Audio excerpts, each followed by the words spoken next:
Hi hello friends. இப்போ நம்ம எங்கே போயிட்டுருக்கோன்னு பார்த்தீங்கன்னா, நம்ம ஷாப் கஸ்டமர் தம்பி ஒருத்தனுக்கு ஃப்ரிட்ஜு செட்டப் போடுறக்காக, கப்பி ப்ரீடிங்க்கு ஃப்ரிட்ஜு செட்டப் போடுறக்காக போயிட்டுருக்கோம். அந்த தம்பி வந்து ஒரு பெட் லவர் போல் இருக்கிற எல்லா பெட்டும் வீட்டில் வாங்கி வச்சுருந்தான். நம்ம ஷாப்பில் நிறையா பர்ச்சேஸ் பண்ணியிருக்கான். அவனுக்காக ஃப்ரிட்ஜு செட்டப் ஒன்று போட்டு கொடுக்கலாம் அப்படின்னு போயிட்டுருக்கோம். அவன் வச்சுருக்க செட்டப்பில் வந்து கப்பி ப்ரைஸ் எல்லாம் அடிக்கடி இறந்து போயிடுது, நிறையா காப்பாற்ற முடியல அப்படின்னு சொன்னான். அதனால இப்போ அவங்க வீட்டுக்கு வந்திருக்கோம். இப்போ அவங்க தான் க்ளீன் பண்ணிகிட்ருக்காங்க, ஃப்ரிட்ஜை க்ளீன் பண்ணிகிட்ருக்காங்க. நீங்களும் இந்த மாதிரி ஃப்ரிட்ஜு செட்டப்லாம் போட்டிங்கன்னா ப்ரீடிங்க்கு நல்லா யூஸ் ஆகும். நார்மலாக வீட்டில் வளர்க்குற பசங்க, குட்டி பசங்க இந்த மாதிரி ஃப்ரிட்ஜு செட்டப்பு எப்படி போடுறது அப்படின்னு யோசிச்சுட்ருப்பாங்க. அதனால் பக்கத்தில் எங்காவது இடக்கடை கிடச்சிதுன்னா அந்த இடக்கடையில் போய் கேட்டிங்கன்னா இந்த மாதிரி ஃப்ரிட்ஜு செட்டப்பு ஃப்ரிட்ஜு கிடைக்கும். இப்போ இந்த தம்பி எடுத்துருக்குது க்ளோஸ் டோரோடு வாங்கி வச்சுருந்தான். அந்த இதுக்கு தான் நம்ம ஃப்ரிட்ஜ் செட்டை போட்டு கொடுக்குறா வந்திருக்கோம். இதில் நிறைய ஹோல்ஸ் எல்லாம் வரும். அந்த ஹோல்ஸ் எல்லாம் நம்ம எம்சீல் போட்டு அடைக்கணும். எம்சீல் போட்டு அடைச்சதுக்கப்புறம் நம்ம வாட்டர் ஊற்றி செக் பண்ணி பார்க்கணும். இதில் ஒரு 4-5 ஹோல்ஸ் வரும். அதுக்கப்புறம் தான் நம்ம வாட்டர் ஊற்றி செக் பண்ணணும். இது மொத்தமாக ஒரு 150 லிட்ரு 200 லிட்ரு பிடிக்கும். 150 பிடிக்கும் இந்த ஃப்ரிட்ஜு சைஸுக்கு. இப்போது இதுக்கு ஹைடிங் பிளேஸுக்காக நான் எதுவும் கிடைக்கல ஹைடிங் பிளேஸுக்கு. அதனால் வந்து தூரத்தில் ஓடு இருந்துச்சு, அந்த ஓடத்தை எடுத்துகிட்டு வர சொன்னால் எடுத்துகிட்டு வந்துட்டானுங்க. ஒரு 3 ஓடு மட்டும் எடுத்துகிட்டு வந்தாங்க. அந்த 3 ஓடத்தை வச்சு நம்ம ஃபிஷ்ஷுக்கு வந்து ஹைடிங் பிளேஸ் பண்ணலாம் அப்படின்ட்டு இந்த 3 ஓடத்தை வச்சுருக்கோம். இது இல்லாமல் இன்னும் நம்ம பாட்டு அந்த மாதிரி ஏதாவது பானை கிடச்சாலும் நம்ம யூஸ் பண்ணலாம். பானைக்குள்ளே நம்ம ஃபாக்ஸ்டெயில் செடி ஏதாவது வச்சு யூஸ் பண்ணோம்னா இன்னும் ரொம்ப ஹைடிங்காக இருக்கும். நம்ம ப்ரீடிங் செட்டப்பை பொறுத்த வரைக்கும் எந்த அளவுக்கு ஹைடிங் பிளேஸ் கொடுக்குறோமோ அந்த அளவுக்கு வந்து அதனோட ப்ரைஸை காப்பாற்றலாம், அதாவது குட்டிகளை காப்பாற்றலாம். அதனால் வந்து நம்ம செட்டப் போடுறப்ப முடிஞ்ச வரைக்கும் ஹைடிங் பிளேஸ் அதிகமாக இருக்கிற மாதிரி செட்டப் போடணும்.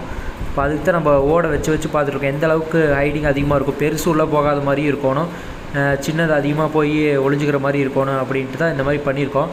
இது இல்லாமல் நம்ம நிறையா பிளான்ட்டு அதெல்லாம் உள்ளே போட்டால் தான் இன்னுமே ரொம்ப இதாக இருக்கும் அப்படின்ட்டு இப்போ கிடச்ச பிளான்ட்டு மணி பிளான்ட் மடித்தா கிடச்சிது. அதனால் மணி பிளான்ட்டை மட்டும் எடுத்துகிட்டு அது வந்து செட்டப் போட்டிருக்கோம். அது ஒரு 2 பீஸ் 3 பீஸ் தான் கிடச்சிது. அதனால் எடுத்துருக்கோம். எடுத்துகிட்டு ஒன்று மட்டும் ரொம்ப பெருசாக இருந்துச்சு.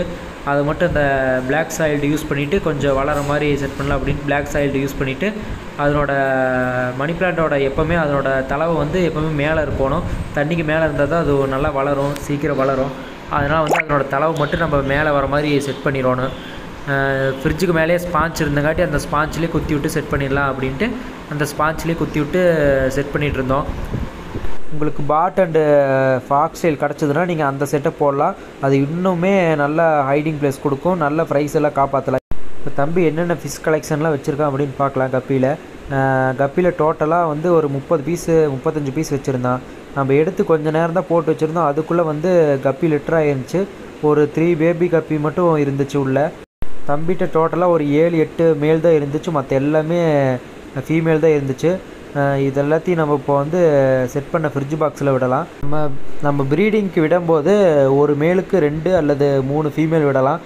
மேல் நல்ல கலராக பார்த்து சூஸ் பண்ணிக்கோங்க. ஃபீமேல் வந்து அந்தளவுக்கு டைல் கலர் வராது, இருந்தாலும் மேல் மட்டும் நல்ல கலராக பார்த்து எடுத்துட்டிங்கன்னா போதும். ஃபீமேல் வந்து சைஸ் மட்டும் பார்த்து எடுத்திங்கன்னா போதும். நம்ம தம்பி வச்சுருந்தது எல்லா ஃபீமேலுமே நல்ல ப்ரீடிங் சைஸ்லேயே இருந்துச்சு. அதனால தான் நல்லா லிட்டராக இருக்கும் போல். இப்போ அதனால் ஹைடிங் பிளேஸ் வச்சு கொடுத்துருக்கோம். கண்டிப்பாக இந்த ஹைடிங் பிளேஸில் ப்ரைஸை காப்பாற்றலாம். இப்போ டோட்டலாக எல்லா ஃபிஷ்ஷையும் உள்ளே விட்டாச்சு. எல்லாம் நீட்டாகவே இருக்குது. இந்த ஆல்கே மட்டும் ஃபார்ம் ஆயிடுச்சுன்னா போதும், சன்லைட் பட்டு ஆல்கே ஃபார்ம் ஆயிடுச்சுன்னா போதும். நல்லா ஹைடிங் பிளேஸ் மாதிரியே அதுவே ஆல்கேவே ஃபார்ம் ஆயிரும். இதுக்கப்புறம் இன்னும் ஃபாக்ஸ்டெயிலாம் அரேஞ்ச் பண்ணி கொடுக்கலாம் அப்படின்ட்டு சொல்லியிருக்கேன். ஃபாக்ஸ்டெயில் அவ்வளோ சீக்கிரம் கிடைக்க மாட்டேங்குது, கிடைச்சாலும் சீக்கிரம் சேல்ஸ் ஆயிடுது. அப்புறம் இந்த ஃபிஷ்ஷு அண்டு ஃப்ரிட்ஜெல்லாம் வாங்கின டோட்டல் பட்ஜெட் பார்த்திங்கன்னா ஒரு 1Kக்குள்ளே தான் வந்திருக்கும். 1K இல்லைன்னா 700 அந்த சம்திங் தான் வந்திருக்கும்.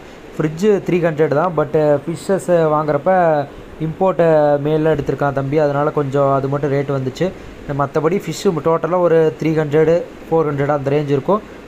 அது ஒரு 300, மொத்தமாக 700 அந்த ரேஞ்சு தான் இருக்குது டோட்டலாக அந்த செட்டப்பு. இது வந்து கண்டிப்பாக டெய்லியும் ப்ரைஸ் இறங்கும். இதில் டோர் தான் இந்த மாதிரி க்ளோஸ் பண்ணுற மாதிரி வச்சுருக்கங்காட்டி மேலே சல்லடை போட்டால் குப்பை எதுவுமே உழுகாது. அதில் மட்டும் சல்லடையில் மட்டும் சன்லைட் பட்டுச்சுன்னா நல்லா ஆல்கே ஃபார்ம் ஆயிரும். இந்த தம்பிக்கு தான் செட்டப் போட்டு கொடுத்துருக்கோம்.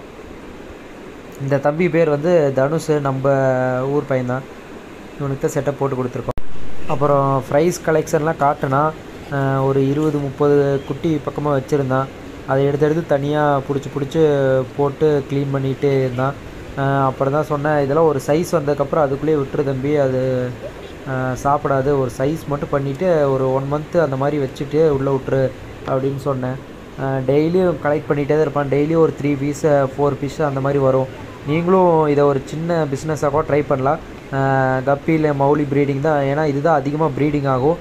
அதனால் வந்து நீங்கள் இந்த மாதிரி ஃபிஷ்ஷஸ் எடுத்து இந்த மாதிரி செட்டப் போட்டு நீங்களும் இதை ஒரு சின்ன பிஸ்னஸாக ட்ரை பண்ணலாம். டோட்டலாக எல்லா செட்டப்பும் முடிஞ்சுது. இந்த வீடியோ பிடிச்சிருந்தா மறக்காமல் சேனலை சப்ஸ்கிரைப் பண்ணி ஃபாலோ பண்ணிக்கோங்க. இதை விட கொஞ்சம் இன்ஃபர்மேட்டிவான விஷயம்லாம் பேசலாம் அப்படின்ட்டு பிளான் பண்ணியிருக்கேன். மெடிசன் பற்றி கொஞ்சம் சொல்லலாம் அப்படின்னும், ஃபிஷ்ஷுக்கு என்னென்ன டிசீஸ் வரும் அப்படின்னு பிளான் பண்ணி வச்சுருக்கோம். அதெல்லாம் போக போக எல்லா வீடியோலையும் ஒன்று ஒன்றா சொல்கிறேன். அதனால் சேனலை பிடிச்சிருந்தா மறக்காமல் சப்ஸ்கிரைப் பண்ணி ஃபாலோ பண்ணிக்கோங்க. தேங்க்ஸ் ஃபார் வாட்சிங்.